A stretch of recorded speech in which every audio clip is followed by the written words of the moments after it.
The cooking with wastewater. In the small village of Umuoma, there was a woman named Mama Ngozi. Everyone in the village loved her food.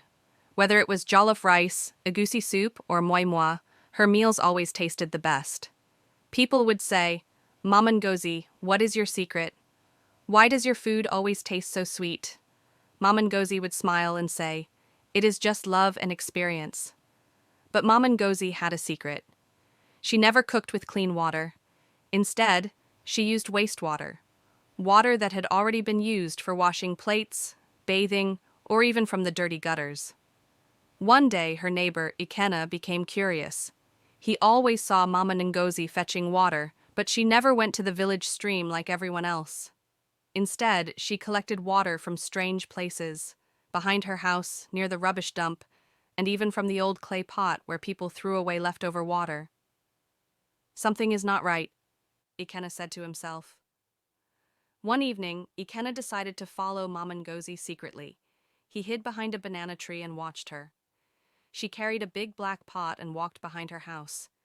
She bent down and scooped dirty water from a small hole near the backyard. Ikenna covered his mouth in shock. "So this is the secret of her sweet food? She cooks with dirty water." He ran back home, his heart beating fast. Should he tell the villagers? Would they believe him?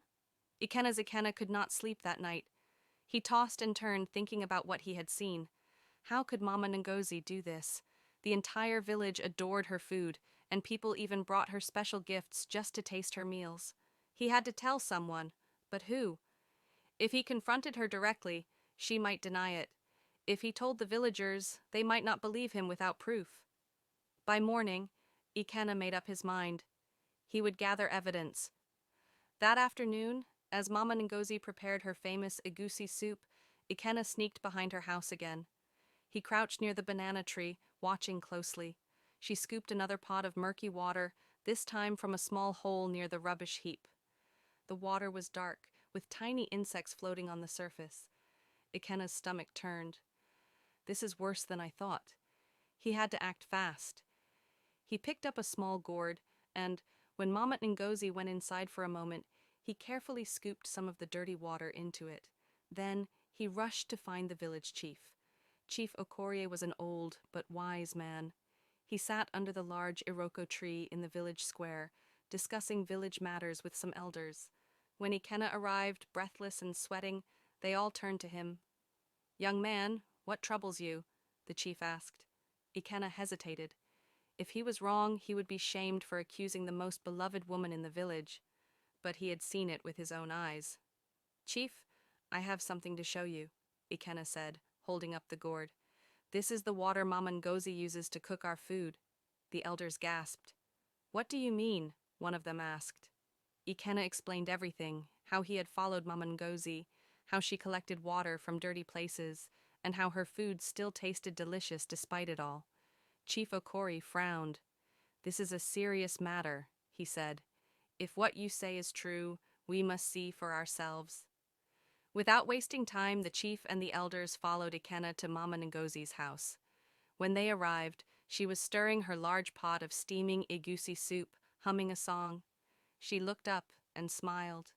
"Ah, my elders, what brings you to my humble home?" Chief Okorie did not smile back. "Mama Ngozi, we have heard troubling news. We need to see the water you use for cooking." Mama Ngozi's hand stiffened around her wooden spoon. For a brief moment, her smile faltered. Then she laughed. "Ah, Chief, what kind of question is that? I use the same water as everyone else." Ikenna stepped forward. "Then you won't mind showing us where you fetch your cooking water?" Mama Ngozi's eyes darted to the pot, then to the backyard. Her smile remained, but a bead of sweat rolled down her forehead. "Of course," she said, setting her spoon down. "Come, I will show you." She led them behind her house, walking slowly. Ikenna's heart pounded. Would she take them to the stream instead? Would she try to lie?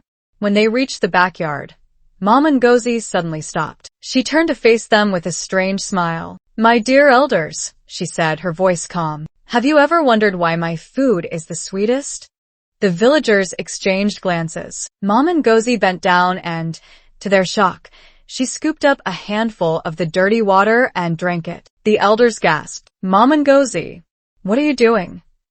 She wiped her mouth and smiled. You think this water is dirty, but it is special. It is a gift from the spirits. That is why my food tastes better than anyone else's. Ikenna felt his stomach twist. Was she mad?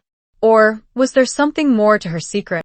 The elders stood frozen, their faces a mixture of shock and disbelief. Chief Okri took a step forward. Mom and Ngozi, what do you mean by a gift from the spirits?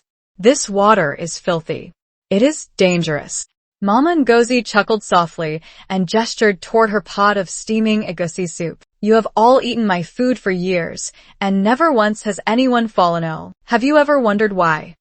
The villagers murmured among themselves. It was true. Despite the strange source of her water, no one had ever complained of sickness after eating her food. Seeing their confusion, Mama Ngozi sighed and sat on a low wooden stool. Long ago, when I was a young girl, an old wanderer came to our village. He was weak and starving, so my mother gave him food. In return, he whispered a secret into her ear, a way to make food taste rich and powerful. He told her about a special preparation, a way to purify even the dirtiest water. My mother passed this secret to me before she died. Chief Okri frowned. And what is this secret? Mama Ngozi smiled. She reached into a small calabash beside her and pulled out a handful of dried leaves. These leaves, when mixed with water and left under the sun, cleanse and purify it. It removes all harm, making it safe to drink and cook with. Ikenna's eyes widened. So, your water is not actually dirty? Mama Ngozi shook her head. No, my son. The appearance is deceiving. But I kept my method secret because I feared people would not understand. I only wanted to share good food with my people. Chief Okri nodded slowly. If this is true, then we must test it. If your method is safe, it could help us purify water during times of drought. The elders took samples of the treated water to the village healer, who confirmed that it was indeed clean and safe. The villagers were astonished, and Mama Ngozi finally revealed the full process to them. From that day on, the people of Umuoma learned that wisdom often comes in strange ways. They realized that just because something looks bad does not always mean it is harmful. For more videos like this, please to like, share, subscribe, and hit that post notification bell.